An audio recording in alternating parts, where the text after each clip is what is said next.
Assalamualaikum warahmatullahi wabarakatuh. Alhamdulillah, alhamdulillah nahmaduhu wa nasta'iru wa nastaghfiruh wa na'udzu min syururi anfusina wa min sayyiati a'malina may yahdihillahu fala mudhillalah. Allahumma shalli wa sallim wa barik ala sayyidina Muhammad ibn Abdillah sallallahu alaihi wasallam wa ala alihi wa ashabi wa man tabi'ahum bi ihsanin ila yaumiddin. Amma ba'du, sahabat yang berbahagia,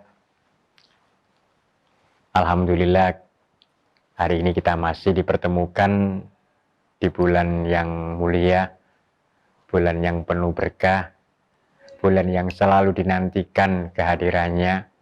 Mudah-mudahan Allah selalu memberikan kekuatan kepada kita, memberikan kesehatan, dan juga yang paling penting adalah memberikan kesempatan kepada kita untuk terus bisa meningkatkan ibadah kita di bulan ini.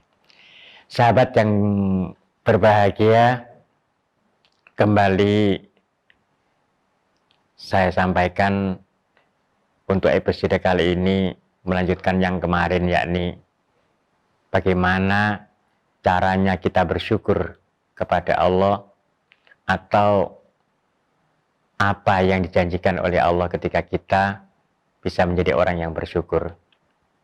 Kalau pada episode sebelumnya kita banyak mengetahui bahwa di dalam Al-Quran itu banyak dinyatakan hanya sedikit orang-orang yang bisa bersyukur atas nikmat Allah. Maka pada kesempatan hari ini kita akan membahas apa yang dijanjikan oleh Allah apabila seseorang itu bisa bersyukur atas nikmat yang sudah ia terima.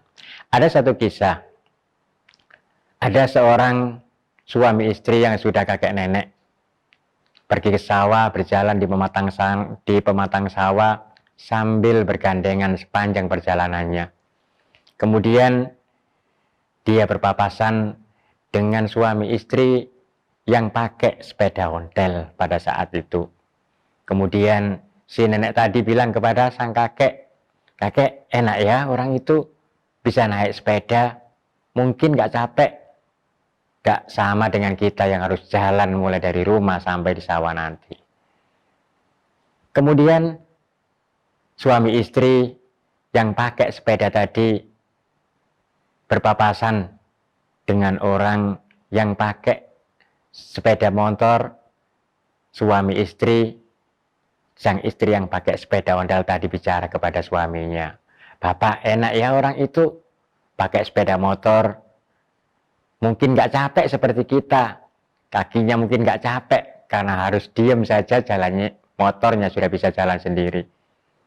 Sang suami hanya bisa diam.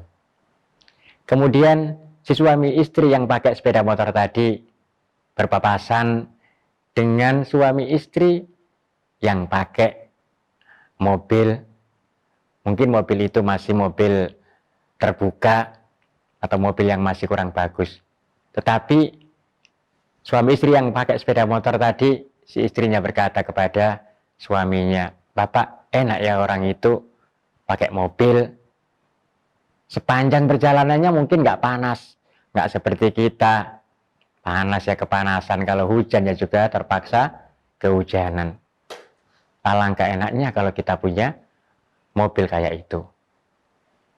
Dan suami istri yang pakai mobil tadi berpapasan dengan sebuah mobil yang bagus. Kemudian sang istri pun berkata kepada suaminya, "Bapak, alangkah bahagianya lah orang yang ada di dalam mobil yang bagus itu. Mungkin mobil itu ada AC-nya, mobil itu penumpangnya nggak kepanasan, nggak pernah mogok, nggak seperti mobil yang kita miliki.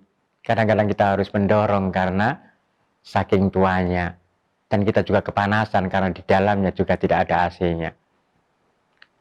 Sang suami pun diam saja. Kemudian orang yang berada di dalam mobil yang bagus tadi berpapasan dengan kakek dan nenek tadi.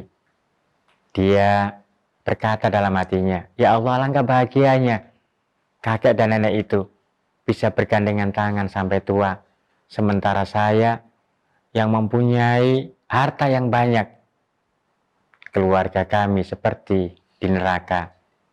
Saya jarang bertemu dengan istri karena kesibukan masing-masing. Anak juga memiliki kesibukan masing-masing, sehingga keluarga kami ibarat hidup orang yang tidak saling mengenal. Para sahabat yang berbahagia, dari kisah itu kita bisa mendapatkan satu pelajaran, bahwa kebahagiaan itu bukan ditentukan oleh seberapa banyak harta yang kita miliki. Meski orang yang kaya lebih mudah bahagia daripada orang yang kekurangan. Namun di sini dijelaskan bahwa orang itu akan merasa bahagia ketika dia mampu melihat orang yang ada di bawahnya. Ketika dia mengukur apa yang dia miliki. Ketika dia mengukur apa yang dia miliki dengan orang-orang yang ada di atasnya, maka dijamin orang itu tidak akan pernah merasa bahagia dalam hidupnya. Ketika mereka yang jalan melihat yang pakai sepeda melihat yang pakai mobil melihat mobil yang mewah lagi, dan begitu seterusnya, maka orang-orang yang semacam ini tidak akan pernah bisa merasakan kebahagiaan.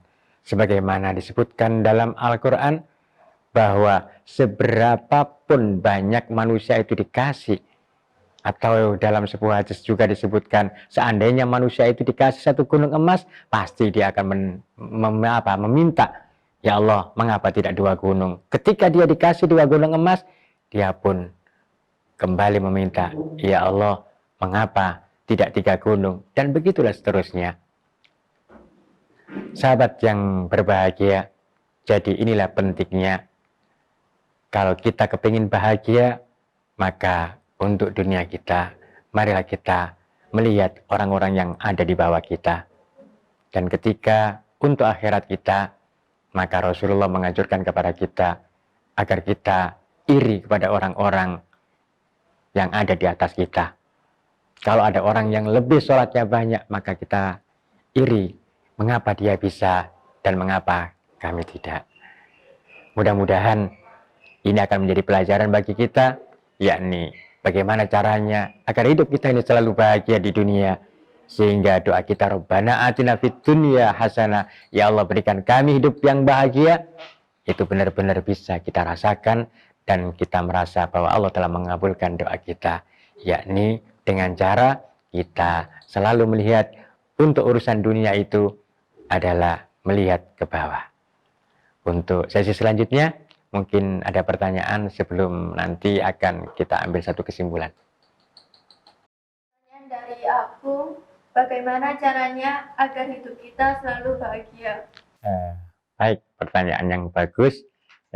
Bagaimana cara kita agar hidup kita itu selalu merasa bahagia? Karena Rasulullah juga menyatakan bahwa salah satu ciri orang yang masuk surga itu adalah di dunia dia selalu bahagia. Sahabat yang berbahagia, dalam Al-Quran Allah menyebutkan, wa idza massahul khairu manu'a wa idza massahu syarru jazua. Jadi wa idza massahu syarru jazua, ketika manusia itu dikasih kekurangan, maka dia itu sambat.